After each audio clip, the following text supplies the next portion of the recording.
Hello friends, welcome to Goms'N சமையல் உலகம். இன்றைக்கி நம்ம பார்க்க போகிற ரெசிபி ஒரு சூப்பரான ஈவினிங் ஸ்நாக்ஸ் ரெசிபி.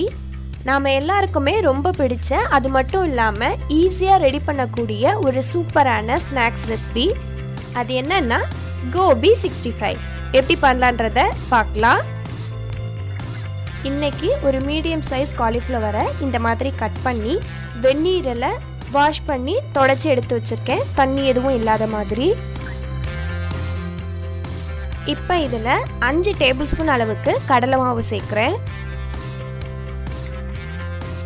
அப்புறமா 2 டேபிள் ஸ்பூன் அரிசி மாவு அந்த கிறிஸ்பினஸ்க்காக. அப்புறமா காரத்துக்காக 2 table spoon Kashmiri chilli powder. Normal chilli powder எடுக்கிற மாதிரி இருந்தால் 1 டேபிள் ஸ்பூன் எடுத்துக்கோங்க, சரியாக இருக்கும். அப்புறமா 1 டீஸ்பூன் மல்லி சீரகத்தூள் எடுத்திருக்கேன். இது ரெண்டும் சேர்ந்து இல்லைன்னா தனித்தனியாக 1/2 டீஸ்பூன் எடுத்துக்கலாம். அடுத்ததாக 1 டீஸ்பூன் கரம் மசாலா. அடுத்ததாக 1 டீஸ்பூன் ஆம்ச்சூர் பவுடர் எடுத்திருக்கேன். இது ஒரு புளிப்புக்காக சேர்த்துக்கிறோம். இது இல்லைன்னா 1/2 எலுமிச்சம்பழத்தோட சாறு சேர்த்துக்கலாம். அப்புறமா தேவையான அளவு உப்பு, 1 டேபிள் ஸ்பூன் அளவுக்கு இஞ்சி பூண்டு பேஸ்ட் எடுத்திருக்கேன். 2 டேபிள் ஸ்பூன் அளவுக்கு தயிர் எடுத்திருக்கேன். கடைசியாக 1 டீஸ்பூன் அளவுக்கு கசூரி மெத்தி எடுத்திருக்கேன். இதை இந்த மாதிரி கைக்கு நடுவில் வச்சு நல்லா அழுத்தி பவுட்ரு பண்ணி சேர்த்துடலாம். இது சேர்க்கறதுனால ரெஸ்டாரண்ட்டில் கிடைக்கக்கூடிய ஒரு ஃப்ளேவர் கிடைக்கும். இப்போது இது எல்லாத்தையும் ஒன்றா மிக்ஸ் பண்ணிடலாம். இதை நீங்கள் தனியாக ஒரு பேஸ்ட் மாதிரி ரெடி பண்ணி கூட காலிஃப்ளவரில் அதுக்கப்புறமா சேர்த்துக்கலாம். முதல்ல இந்த மாதிரி பவுடர் எல்லாம் மிக்ஸ் ஆனதுக்கப்புறம் கொஞ்சமாக தண்ணி சேர்த்து அந்த மாவு எல்லாத்தையும் நல்லா பைண்ட் பண்ணிடணும்.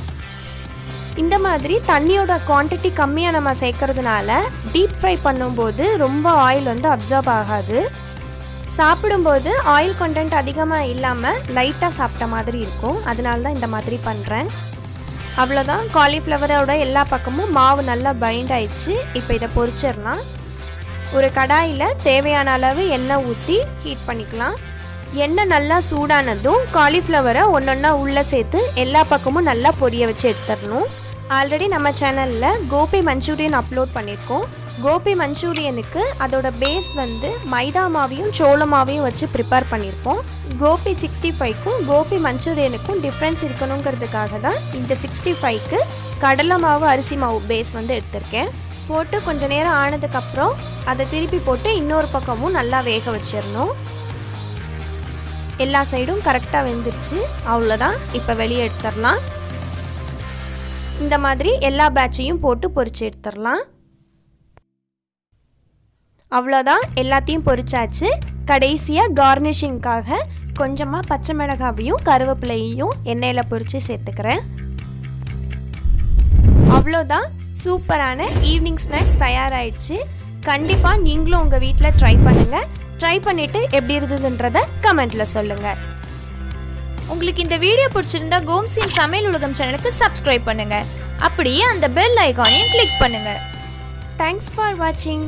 சுவை மனம் எங்கும் பரவட்டும்.